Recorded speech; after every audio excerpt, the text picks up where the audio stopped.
Hello friends, welcome back to Dungeon Design in Zelda, which is a series that is exactly what it sounds like. We've completed Ocarina of Time, Majora's Mask, and The Wind Waker, and with the recent release of Skyward Sword HD on the Nintendo Switch, it's time to skydive headfirst into a brand new adventure, or a new old adventure. You get the idea. Let's hop into it.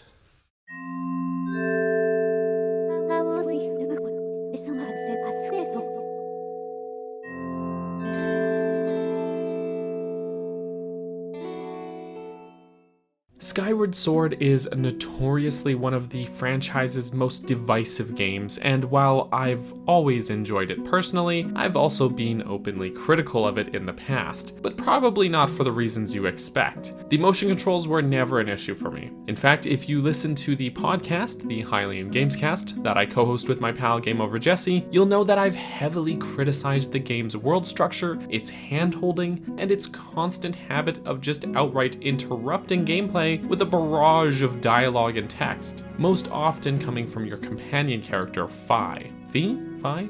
I always say Fi. Like Wi-Fi. So when the remake was announced, I was feeling some trepidation about these aspects of the game, and if they would even be addressed. The good news is that overall, yes, Nintendo definitely has heard the fan feedback and have streamlined many of the game's more irritating moments by either removing unnecessary dialogue or just making it outright optional. Heck, even those motion controls are optional now. The ironic thing about this is that with Fi's hints now being optional, I find myself more willing to actually call upon her. Despite the end results being the same, that being her talking a lot, the very fact that the game lets you ignore her if you want to makes all the difference. It's a small change, but there is a distinct shift in my own mentality about Fi. I guess it's because I'm now the one pressing the button to listen to her, instead of her halting me in my footsteps and interrupting me to talk. It also helps that the text speed has been dramatically increased too. They even make certain tutorial things optional, like she will just ask you if you want her to explain the dowsing mechanic. You can say no, and then that's it. Thank you.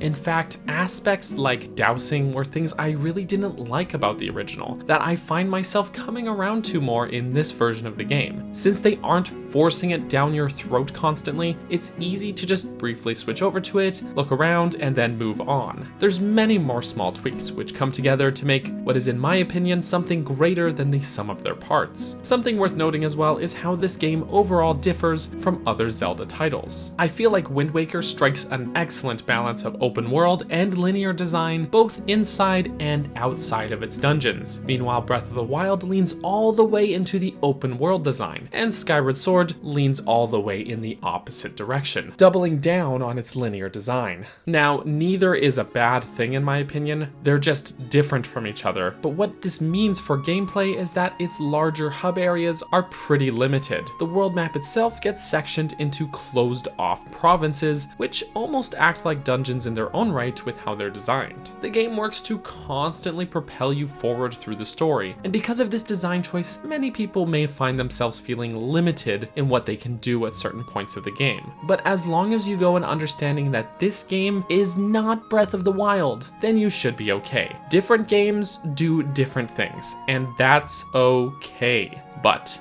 if you love unraveling dungeons in Zelda, if you love puzzle solving and a constant flow of action, all wrapped up in a beautiful story, then Skyward Sword just might be the game for you. Because of its linear structure, the game does really well at setting up some wonderful set pieces as well as scaling its difficulty. Despite the many wonderful changes made to the HD version, it does still suffer from having Skyward Sword's long introduction. When I talked about games making us do our chores in previous videos, I really meant this stuff. The game is going to take some time to get going, and if I walk you through every detail of all of that, this video is going to get even longer than it already is. So let's just summarize. There's a wonderful prologue which describes how long ago there was a great war between the Demon King and his tribe and the surface dwellers, namely the goddess Hylia, who was the divine protector of a certain golden power. She defeated the demon tribe, and in order to protect said sacred power, she placed it and some of the inhabitants of the surface on an outcropping of land and sent it skyward, out of reach. In the present day, we meet Link and Zelda, childhood besties who are probably in love. That's pretty heavily implied in this game. Link is a student at the Knight Academy of Skyloft, and today is the day of their wing ceremony. But Link's rival, Groose, apparently kidnapped his big pet bird, and so you gotta go talk to some people, you get this sword, you go in a cave, you find your bird, you get a tutorial on flying, you participate in this wing ceremony, you catch this statuette twice, you jump here, you go flying with Zelda, a tornado attacks, you're separated, you have to tell your dad about it, then this spirit shows up, that is Fi, by the way, you gotta follow her around a bunch, then you get this fancy sword, this is the goddess sword, then you skyward strike this thing, you place the stone tablet in here, you go to bed, you change your clothes, you get a shield, and we can actually start adventuring now. Okay. That was like an hour of the game. And this is the trimmed down version. Boy, it's no wonder they made Breath of the Wild's tutorial the way they did. When we jump through the opening in the cloud barrier, we'll land on the surface at the ceiling grounds. We'll find this ceiling spike here, which is just a great moment, very atmospheric, and we'll meet this old lady inside the temple here. Rescue this Goron Gorko, he's a nice guy, head through the Faron Woods, rescue some Kikwi's, get the slingshot, and obstacle course your way into the deep woods until you find this structure. You can open the door by using the slingshot you got on this gem switch on the ceiling, which opens the path to the game's first dungeon. Finally.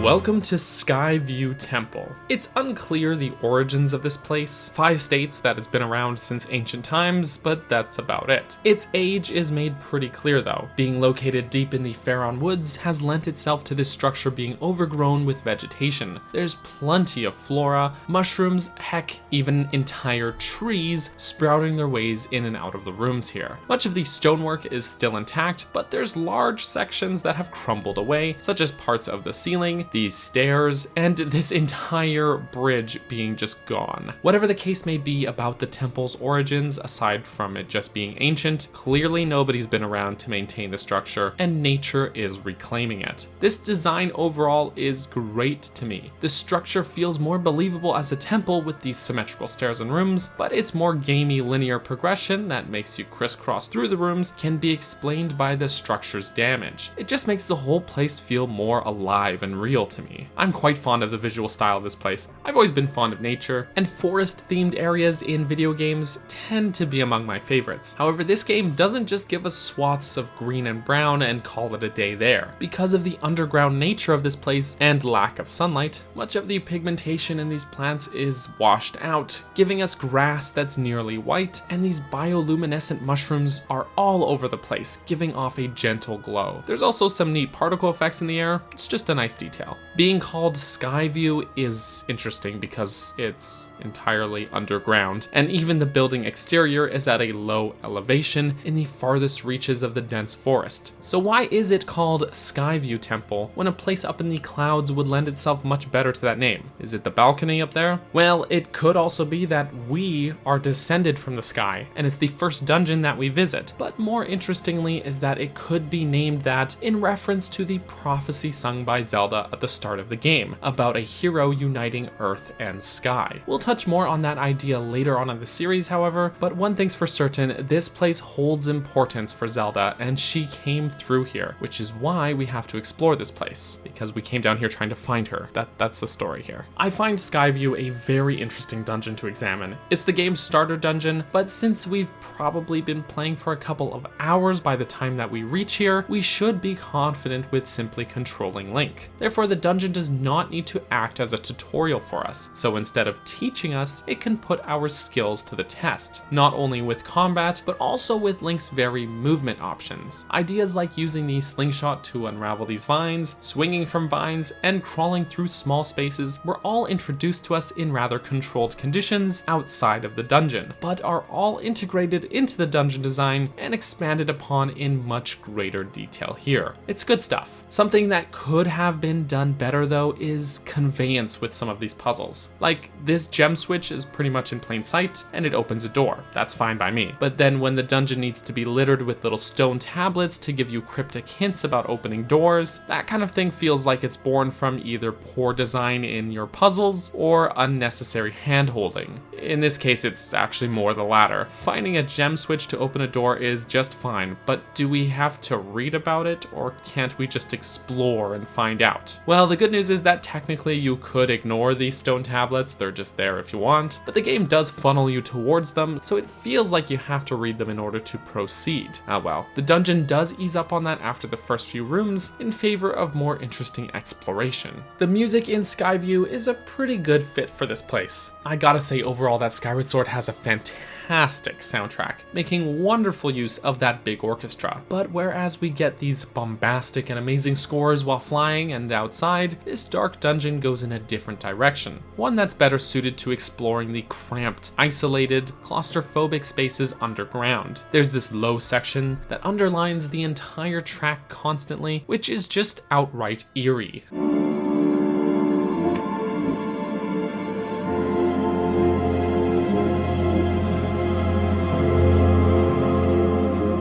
Then this more sinister section comes in, and it's got that great danger just around the corner feel that fits the dungeon atmosphere to a T.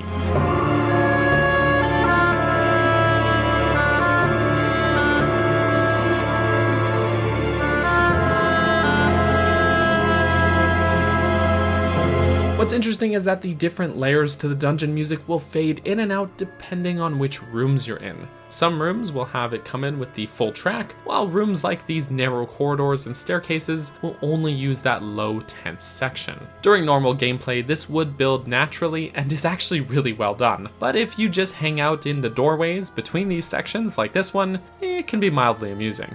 Okay, let's talk progression. We'll begin the dungeon in this narrow corridor with the staircase leading downwards. We'll be introduced to these spider webs right here in the entrance, which you can cut with your sword. We'll also be blocked by these trees here, which can be sliced apart. Again, a concept introduced outside. We'll wind our way down, eventually coming to a locked door. But if you slice these trees out of the way, we can find this gem switch here, which opens the door. Just watch out for the Deku Baba. Through the door, we'll find ourselves in this round room. There's a pedestal and this eyeball thing above the locked door. There is a stone tablet here with a hint, which just says to ask Fi for help. Thanks for that. Based on all of my prior Zelda experience, my first thought when I played this game 10 years ago was that I had to shoot the eyeball with the slingshot. But that's not it. What you'll actually want to do is make the eyeball dizzy by spinning your sword around a bunch.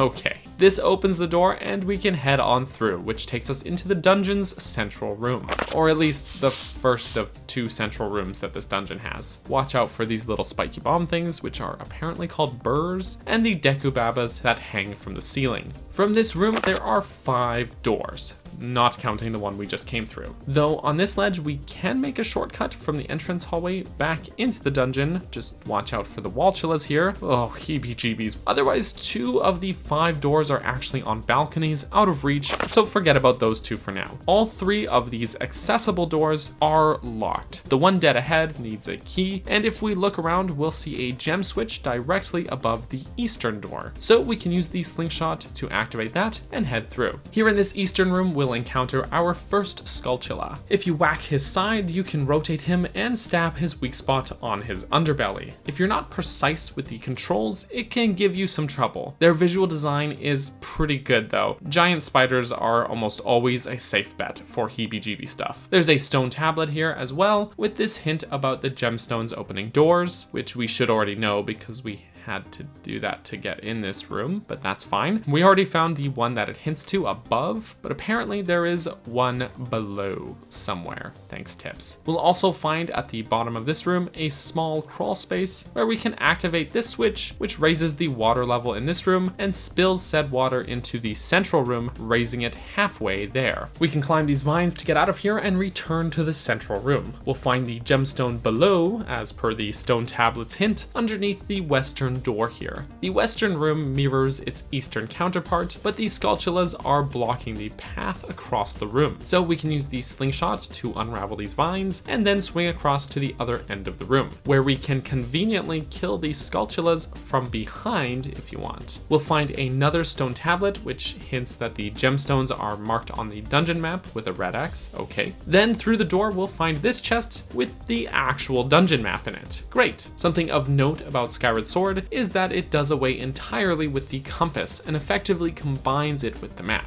So we'll have all of the treasure chests and points of interest marked on the map right away. Worth noting is the gemstone switch in the prior room, which raises the water level up all the way in the central room, allowing us to reach the balcony on the east end by jumping from this floating log and climbing the vine wall. We'll be on the previously inaccessible section of the eastern room from before, where we can kill this sculptula and then do a repeat of the eyeball puzzle from before, which is now expanded upon here with a second eyeball that we have to make dizzy simultaneously. We'll find our first small key in this chest, which will open the final door in the central room. Alright, that completes this whole first section of the dungeon, which I think is done pretty well. I really like this zigzagging across this room, and while this was the order I did things in here, because it feels like the most natural order that the dungeon progresses you through, you could technically actually raise the water level in the eastern and western room in either order, but this one just feels like the way that the game naturally funnels you. Heading through this door takes us into a second sort of central room, though this one is much larger in scale. There's once again an eastern, western, and northern door, which are all locked. There's plenty of baddies in this room as well, such as green bokoblins, sculptulas, and keys. In addition to those three doors, there's also a door leading into this interior room, which you can unlock by hitting this gem switch directly above the door. Heading inside takes us to the dungeon's mid-boss fight. This battle pits us against a Stalfos. He isn't too tough, but I do enjoy this battle. The Stalfos wields two swords and he'll block two angles at a time with them, meaning you'll need to aim the direction of your sword swipes at whichever angle he leaves exposed. It's kind of funny reviewing this footage and comparing this to, say, some of the more dynamic looking battles from Wind Waker. It seems visually so much less interesting just swiping in different directions like this, as opposed to these seamless sort of parry mechanics of that game that move Link in big dramatic motions. But that's just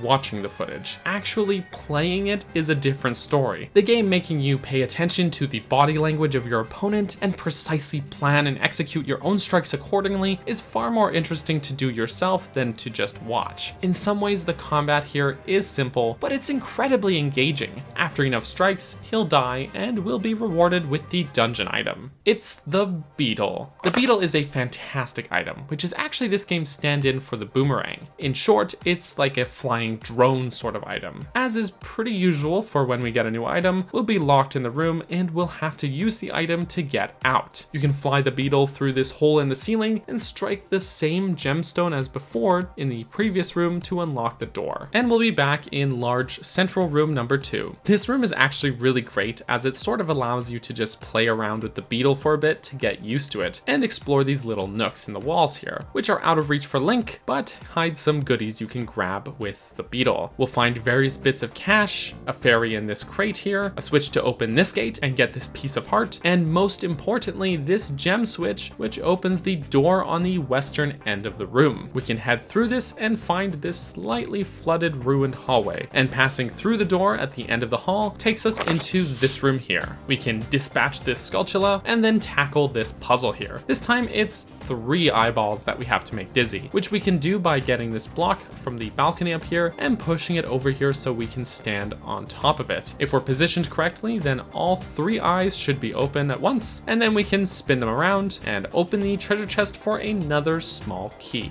We can head back through the hallway by activating this gem switch to raise the water level and swim up to the ledge, and passing through here and back into the large round room, we can spend the key we just got on the eastern door. Watch out for the Deku Babas on the ceiling, which you can actually cut off the ceiling with the beetle. We can head down the hall, kill this Staldra by cutting all 3 of its heads simultaneously, and head through the door, which will take us into this northernmost room with this huge chasm. You can kill this Boko, drop this Skulltula to its death, and we can open this gate back into the round central room from before. If you cross this tightrope over the chasm, you'll reach the boss door. However, we don't have the boss key yet. There's a bit of an obstacle course in this room here, which is really great, as we have to climb up and zigzag around this room swinging on all of these vines. It's honestly pretty fun. We'll find this chest with the boss key inside. Not the boss key, this gold carving inside. Yes, Skyward Sword does away with boss keys as well,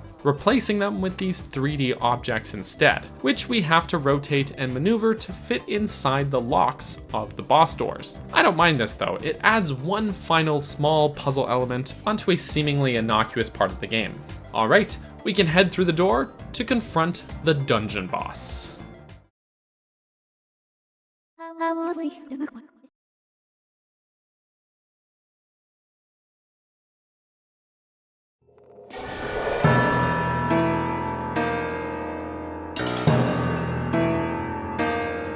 In this chamber, we'll find this creepy dude. This is Ghirahim, the Demon Lord. He came here for the same reason as you, to find Zelda, but with evil intentions instead. However, he becomes so frustrated with the fact that he can't pass through the next door to reach where Zelda is, that he decides he wants to take his frustrations out on you, initiating the battle. I love Girahim's writing here. He's got the perfect infusion of charming and sadistic. He's genuinely one of my favorite Zelda villains ever. Also worth noting is how great Girahim's theme music is. During his cutscenes, we get this slower, dramatic version of the theme with these bellowing organs. It's a great piece.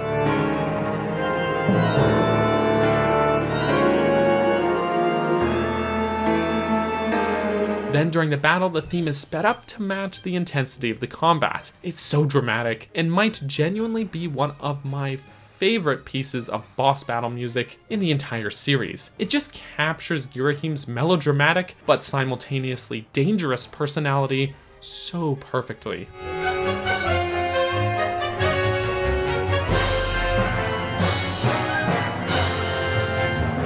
Minor spoiler here, but this is only the first time that we'll battle Ghirahim, and in this encounter, he isn't too tough. He's only the first boss after all. They do at least make this fit with the story, however, as he's more or less just toying with Link at this point. Like a cat playing with its food. During the first phase of the battle, he'll just slowly approach you and try to catch your sword as you swing at him. His catches are telegraphed by the way he holds his hand out, forcing you to somewhat psych him out. Have him ready his hand in one direction, but then actually swing in the opposite way. This sounds simple enough, but if you're not used to these sword controls, then it can take some serious getting used to. Thankfully, he doesn't do much to actually attack you yet, letting you get plenty of practice in here. After dealing a fair amount of hits to him, he'll get fed up, draw his sword, and actually do battle with you. Ironically, I actually feel like this portion of the fight is easier. Even though he'll now actually attack you and deal damage, he doesn't block you as much either, meaning it's easier to land your own hits on him as well. When he rushes you, you can time your parry with your shield to stun him momentarily and land some hits, or you can strike him in this moment after he teleports near you. After enough hits, he'll withdraw from the battle, saying that he can sense that Zelda has left, and frankly, he cares more about finding her than killing you. So he leaves. We'll get our heart container as usual and find ourselves in the peaceful, serene Skyview Spring. We can activate the crest here, and Fi will give us something of another exposition dump before giving us this ruby tablet. So that's it for the dungeon. Overall, while I think Skyward Sword maybe takes a little too long to get going, once it does get going, it goes really well. The dungeons in this game are really top notch, and Skyview Temple is no exception. It's not too hard overall, which makes sense since it's the first dungeon, but it does well to lay the groundwork for how the game handles its dungeons overall, introducing us to some mechanics outside, and then greatly expanding upon and utilizing those ideas within the dungeon itself to make for some really cool puzzles. I particularly like how believable this place feels as an actual temple that has fallen into disrepair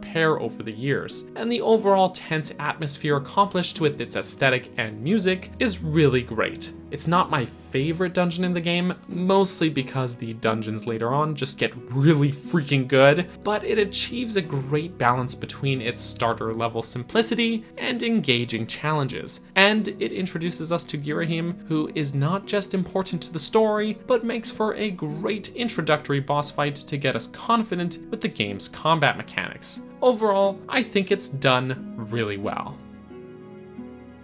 Thank you so much for watching, everybody. I just want to take a quick moment to thank everybody who supported me on Patreon, particularly those who supported at the cheese tier or higher, which includes Tetra, Brenda, Justin, Callie, Finley, and Greymage. Thank you so much for watching, everybody, and I will catch you next time. Bye-bye.